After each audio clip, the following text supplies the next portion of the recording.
Hello guys, कैसे हो आप लोग। आज मैं आपको हिंदी का पेपर करवाऊंगी जो 9 दिसंबर 2023 को आया हुआ पेपर है। बिहार का, बिहार शिक्षक का। देखिए आप, जो 6 to 8 के लिए है। और हिंदी का देखिए आप, कौन सी बोली मध्य पहाड़ी हिंदी उपभाषा के अंतर्गत आती है। लहंदा, नेपाली, गढ़वाली, उपरोक्त में से एक से अधिक। इसका आंसर होगा ऑप्शन, मतलब कि गढ़वाली। कन्नौजी किस उपभाषा की बोली है। पूर्वी हिंदी, पश्चिमी हिंदी, बिहारी हिंदी। देखिए उपभाषाएं कितनी है, 5 है। और उनमें से बोलियां कितनी है, 17। ठीक है, जिनमें से इसने पूछ लिया कि उपभाषा की बोली कन्नौजी किस उपभाषा की बोली है, तो पश्चिमी हिंदी की है। और एक होती है हमारी पूर्वी हिंदी, एक बिहारी और एक पश्चिमी हिंदी, एक राजस्थानी हिंदी और एक होती है राजस्थानी हो गया, पूर्वी और पश्चिमी हिंदी, बिहारी हिंदी और एक हिंदी हो रहा है, उसे बोलते हैं पहाड़ी हिंदी।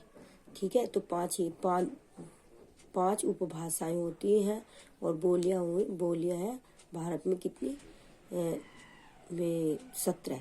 ठीक है, और तो इसने पूछ लिया कि कन्नौजी किस उपभाषा की बोली है, तो कन्नौजी पश्चिमी हिंदी की बोली है। ठीक है, इस क्वेश्चन नंबर 11। छोटी बात को बढ़ा चढ़ा कर कहना अर्थ के लिए सटीक मुहावरा। अब देखो सटीक मुहावरा क्या कहलाएगा। ये है ना, मन टटोलना नहीं, तीड़ का ताड़ करना। इसका आंसर होगा 2। ठीक है, क्वेश्चन नंबर 12 देखिए, तुलसीदास ने कवितावली की रचना किस भाषा में की है। तुलसीदास ने कवितावली की रचना ब्रज भाषा में की है। इसका आंसर होगा 3। अब देखिए, राजस्थानी उपभाषा के अंतर्गत कितनी बोलियां आती हैं। राजस्थानी उपभाषा के अंतर्गत 4 बोलियां आती हैं। इसका आंसर होगा 3। ठीक है, खड़ी बोली को आर्टिफिशियल डायलेक्ट किसने कहा है। इसका आंसर होगा ऑप्शन ए, मतलब 1, जॉर्ज अब्राहम ग्रियर्सन ने। क्वेश्चन नंबर 15, पहाड़ी उपभाषा के अंतर्गत कौन सी बोली नहीं आती। देखो पहाड़ी बोली के अंतर्गत कौन कौन सी आवे। देखो, पूर्वी पहाड़ी भी आवे, मध्य पहाड़ी भी आवे, पश्चिमी पहाड़ी, उपरोक्त में से एक से अधिक। इसका आंसर होगा ऑप्शन ए, पूर्वी पहाड़ी। दक्षिणी को किस अन्य नाम से भी पुकारा जाता है। हिंदवी, हिंदी, हिंदुस्तानी। देखिए आप, दक्षिणी को किस अन्य नाम से भी पुकारा जाता है। हिंदवी और हिंदी के नाम से भी पुकारा जाता है। तो इसका आंसर होगा ऑप्शन 4। उपरोक्त में से एक से अधिक। निम्नलिखित में से कौन सा शुद्ध शब्द है। अंत्याक्षरी, अंताक्षरी। उपरोक्त में से एक से अधिक, उपरोक्त में से कोई नहीं। इसका आंसर होगा 1, अंत्याक्षरी। ठीक है, नवोढ का संधि विच्छेद है। नवो प्लस ढा, नव प्लस ओढ़ा और नव प्लस ओढ़ा। इसका आंसर होगा नंबर 3। ठीक है, देखिए क्वेश्चन नंबर 19 का, रज्जु का पर्यायवाची शब्द है क्या। रज्जु का पर्यायवाची शब्द है सरल। रज्जु में होता है सरल, सादा। ठीक, फिर इसका देखिए 20 का, जो ज्ञात इतिहास के पूर्व का हो वाक्यांश के लिए एक शब्द है। इसका आंसर होगा प्रागैतिहासिक। इसका आंसर होगा 1। अब देखिए क्वेश्चन नंबर 21, पारितोषिक किस शब्द का पर्यायवाची है। इनाम। इसका आंसर होगा 1। देखिए यहाँ क्वेश्चन नंबर 22, पराये की दृष्टि से कौन सा युग्म सही नहीं है। तरी, तरिणी, उपल, अस्म, अनिल, तुषार। इसका आंसर होगा 3, अनिल और तुषार। ठीक है, अब क्वेश्चन नंबर 23 देखिए, पॉकेट मार शब्द में कौन सा समास है। तत्पुरुष समास है। ठीक है, क्वेश्चन नंबर 24, निम्नलिखित में से कौन सा वाक्य शुद्ध है। श्री कृष्ण के अनेक नाम है, ये सही है। और एक है, आपका पत्र धन्यवाद सहित मिला, ये गलत है। बंदूक एक बहुत ही उपयोगी अस्त्र है, ये भी सही है। तो इसका आंसर होगा एक से अधिक। उपयुक्त में से एक से अधिक, इसका आंसर होगा 4। एक लड़के ने ठीक उत्तर दिया। वाक्य में एक है संज्ञा, सर्वनाम, विशेषण। तो एक हमारा क्या है, विशेषण। ठीक है, इसका आंसर होगा 3। क्वेश्चन नंबर 26, सुंदर शब्द किस वाक्य में क्रिया विशेषण के रूप में प्रयुक्त हुआ है। सुंदर की कल्पना कला है, यह बच्चा कितना सुंदर है। ये विशेषता किसकी बतानी, हमें क्रिया की बतानी। और क्रिया इसमें कहावरी लिखता है, यह लड़का बहुत सुंदर लिखता है। कैसा लिखता है, सुंदर। क्रिया कौन सी हो रही, लिखनी। तो इसका आंसर होगा 3। क्वेश्चन नंबर 27, भारत की प्राचीन भारतीय आर्य भाषा है कौन सी। संस्कृत, पाली, तमिल। उपरोक्त में से एक से अधिक, इसका आंसर होगा ऑप्शन 4, उपरोक्त में से एक से अधिक। क्वेश्चन नंबर 28, निम्नलिखित में से जातिवाचक संज्ञा कौन सी है। बुद्धि, सफाई, ममता। तो इसका आंसर होगा निम्नलिखित में से जातिवाचक संज्ञा कौन सी है। बुद्धि, सफाई, ममता। उपरोक्त में से एक से अधिक, इसका आंसर होगा ऑप्शन 5, उपरोक्त में से कोई नहीं। निम्नलिखित में से कौन सा उत्तम पुरुष सर्वनाम है। तुम, वह, मैं। इसका आंसर होगा ऑप्शन 3, मैं, उत्तम पुरुष। क्वेश्चन नंबर 30 देखिए, रोहित अमेरिका में नौकरी करना चाहता है। वाक्य में प्रयुक्त क्रिया का सब रूप है। इच्छा बोधक क्रिया, अभ्यास बोधक क्रिया, शक्ति बोधक क्रिया। उपरोक्त में से एक से अधिक, उपरोक्त में से कोई नहीं। तो इसका आंसर होगा इच्छा बोधक क्रिया 1। देखिए, जो आपने 30 क्वेश्चन मतलब 9 क्वेश्चन भी किए, क्वालिफाई करना है आपको। भाषा में से 30 क्वेश्चन आएंगे और भाषा में आपको 9 क्वेश्चन कर दिए। जब आप इन्हें इस 30 में से अगर पास हो गए आप, तो आगे आपकी कॉपी चेक होगी, वरना नहीं होगी। ठीक है, जो 120 क्वेश्चन होंगे, इसमें 120 में से 40 क्वेश्चन तो होंगे जीएस के। ठीक है, और 80 क्वेश्चन होंगे आपके सब्जेक्ट के, हिंदी या फिर एसएसटी या कुछ हिंदी के 80। तो मैं आपको आज ये हिंदी के ही कराऊंगी, जो 6 to 8 तक आए हुए हैं। और ये पेपर है 9 दिसंबर में जो आया है। ठीक है, देखिए आप देखिए, निम्नलिखित पुस्तकों को उनके लेखकों के साथ सुमेलित कीजिए। हिंदी साहित्य की भूमिका, हिंदी साहित्य का आलोचनात्मक इतिहास, उत्तरी भारत की संत परंपरा, हिंदी साहित्य का दूसरा इतिहास, हिंदी साहित्य का वैज्ञानिक इतिहास। देखिए, हिंदी साहित्य की भूमिका के लेखक कौन है, तो हजारी प्रसाद द्विवेदी। तो एक का हमारा क्या होगा, 2।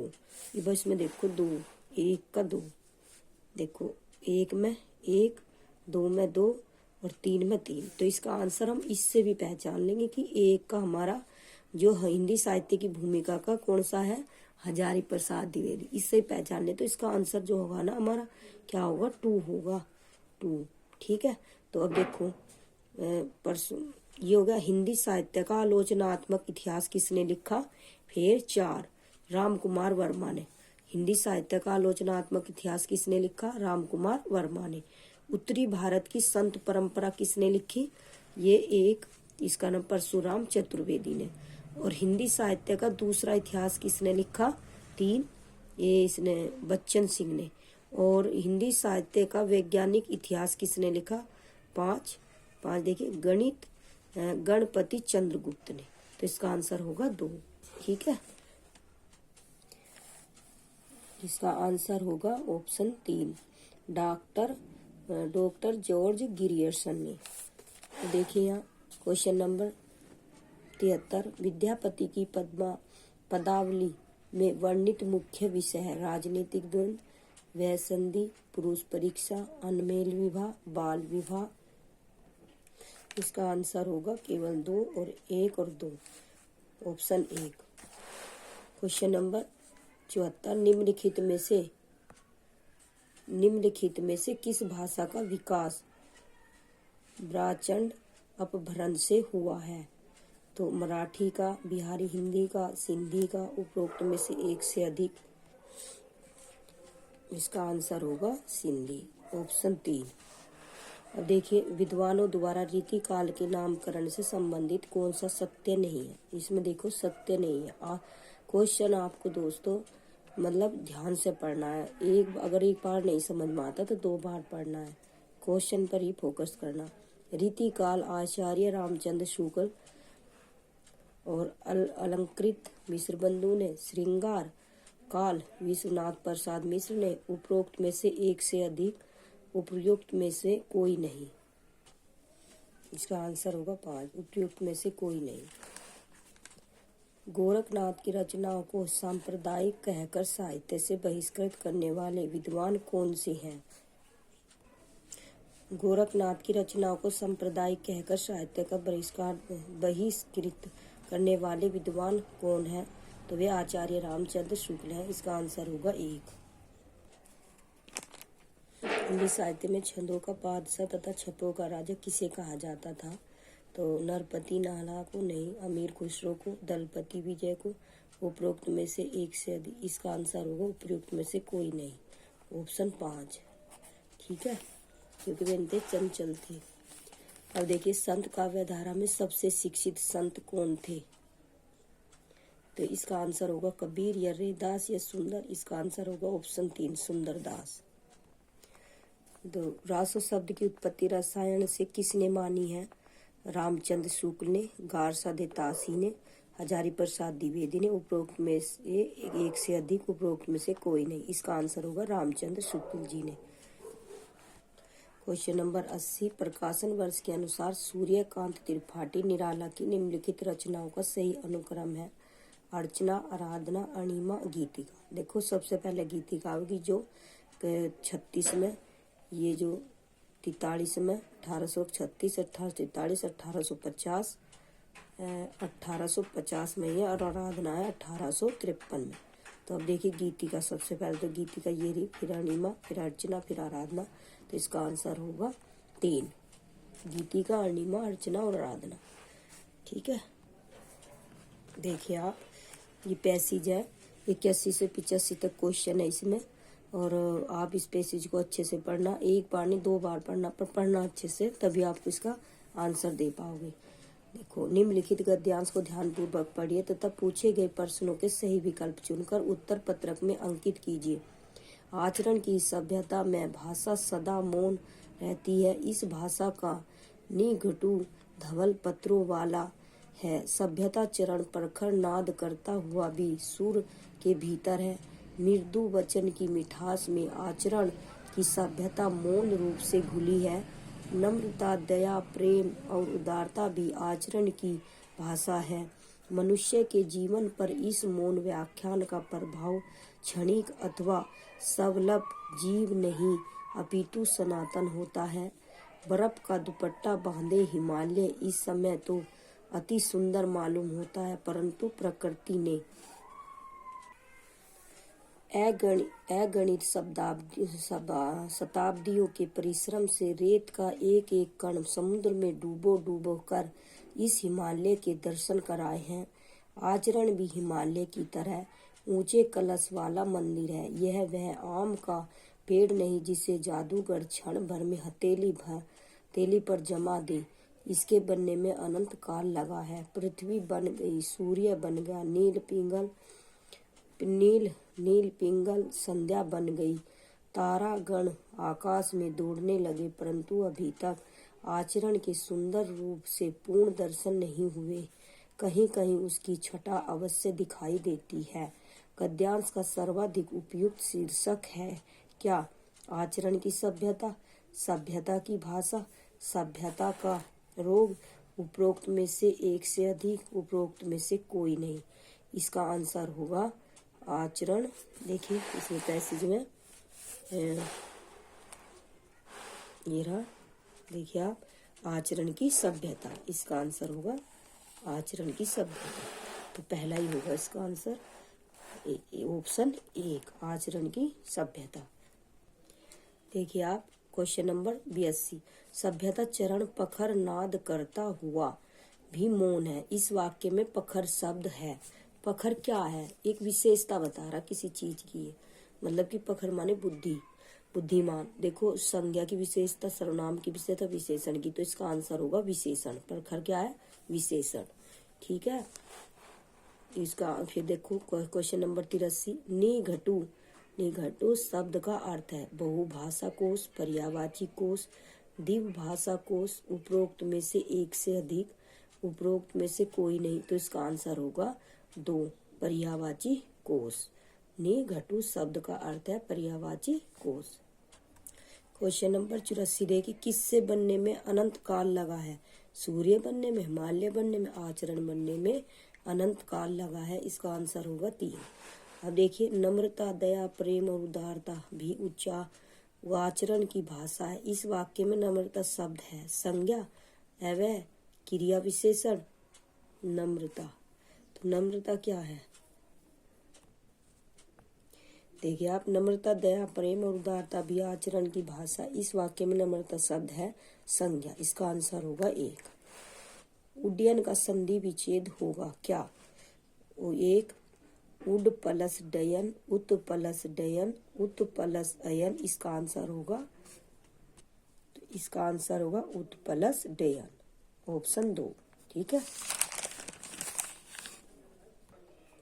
देखिए क्वेश्चन नंबर 87। यदि ई, बड़ी ई, छोटा ऊ, बड़ा ऊ और री के बाद कोई भिन्न स्वर आए तो इसका परिवर्तन क्रमशः य, व और र में हो तो उसमें कौन सी संधि होगी?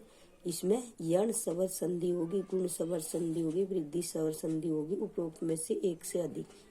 तो इसका आंसर होगा यण स्वर संधि होगी। इसका आंसर होगा 1। ठीक है, निम्नलिखित युग्मों में से कौन सा समास की दृष्टि से अशुद्ध है? भरपेट, यो अव्ययी भाव है, सही है। रसोई घर तत्पुरुष, रसोई घर, अच्छा। चाल चलन अव्ययी, तो इसका आंसर होगा चाल चलन। इसका आंसर होगा 3 जो दृष्टि से अशुद्ध है, 3। इसका आंसर होगा 3। किस समास में प्रथम पद संख्यावाचक और अंतिम पद संज्ञा होता है? तो द्विवचन समास में, द्विगु समास में, बहुव्रीहि समास में। तो इसका आंसर होगा द्विगु समास। ठीक है, अब देखो 90 क्वेश्चन। शुद्ध वर्तनी है कौन सी? उज्ज्वल, श्रृंगार, ये श्रृंगार भी गलत है, तो इसका आंसर होगा श्रृंखला सही है। ठीक है, इसका आंसर होगा 3। Question number 91। किस समास में कोई भी शब्द प्रधान नहीं होता? दोनों शब्द मिलाकर एक नया अर्थ प्रकट करते हैं। मतलब कि किसी समास में कोई भी शब्द प्रधान नहीं होता, दोनों शब्द मिलाकर एक नया अर्थ प्रकट करते हैं, मतलब तीसरा। तो इसका आंसर होगा बहुव्रीहि समास। कौन सा होगा? तो इसका आंसर क्या हुआ? बहुव्रीहि समास। अब देखो 92। स्वर भंग किस प्रकार का अनुभाव है? सात्विक, वाचिक, आहार्य, उपरोक्त में से एक से अधिक, उपरोक्त में से कोई नहीं। आंसर है 1, सात्विक।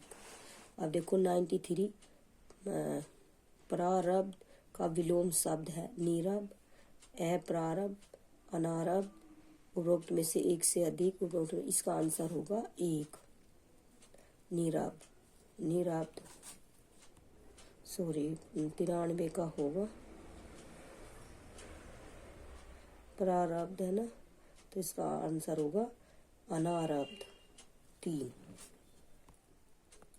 Question number 94। किस वाक्यांश के लिए दिया हुआ एक शब्द सही नहीं है? जो बहुत बोलता हो मितभाषी, जो बहुत बोलता हो वाचाल, जिस स्त्री को कोई संतान न हो बान, सही।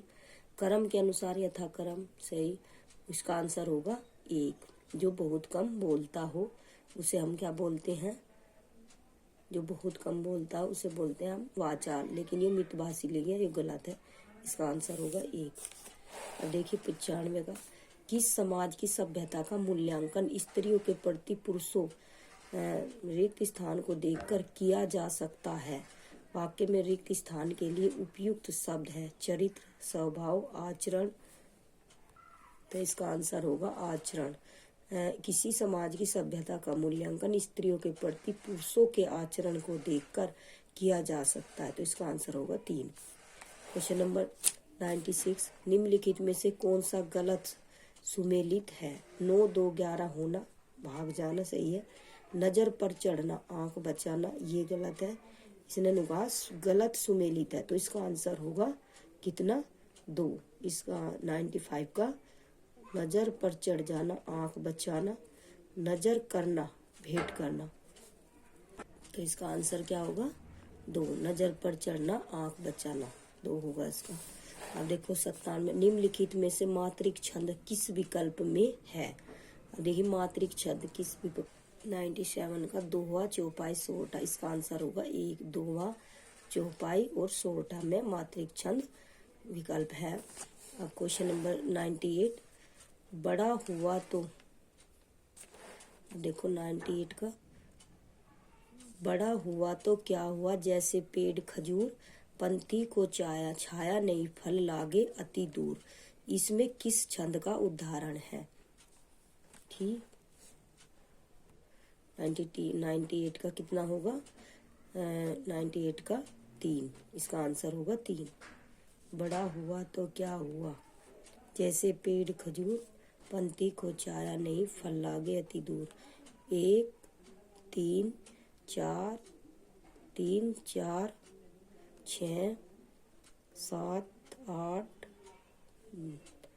10 11 13, तो पहले और तीसरे चरण में तो 13 मात्राएं हुए हैं, और दूसरे और चौथे चरण में 11 मात्राएं हुए हैं। उसे हम दोहा बोल रहे हैं। देखो एक डा आ की मात्रा आ गई 2, 3 होगी 3 मात्रा, 4 मात्रा, 4 और 2 6 मात्रा, एक ही हो 7 7 1 8 और ये 10, ये 11 और ये 12 और 13। ठीक है। अब देखिए यहाँ आप निम्नलिखित में से किस लक्षणा को अजहत स्वार्था लक्षणा भी कहती हैं। तो इसका आंसर क्या होगा उपादान लक्षण, इसका आंसर होगा 2। देखिए आप जहाँ वाक्यार्थ की संगति के लिए अन्य अर्थ के लक्षित किए जाने पर भी अपना अर्थ न छूटे, वहाँ उपादान लक्षणा होती है। उपादान का अर्थ है ग्रहण लेना, इसमें वाच्यार्थ का सर्वथा त्याग नहीं होता, जैसे पगड़ी की लाज रखिए। ठीक है। क्वेश्चन नंबर 100 निम्नलिखित में से काल कर्मानुसार आचार्यों का कौन सा कर्म सही है। तो देखिए सबसे पहले कौन आएगा भामा, फिर आएगा दंडी और फिर आनंदवर्धन और फिर मम्मट। तो इसका आंसर होगा 3, भामा, दंडी, आनंदवर्धन और मम्मट। BDAM, तो BDA और M, BDMAM, तो ऐसे याद कर सकते हो। ठीक है। अब देखो 101 का रस सूत्र के व्याख्याकारों को उनके सिद्धांतों के साथ सुमेलित कीजिए। ठीक है। तो इसका आंसर क्या होगा, देखिए आप 101 इस सूत्र के व्याख्याकारों को उनके सिद्धांतों के साथ सुमेलित कीजिए।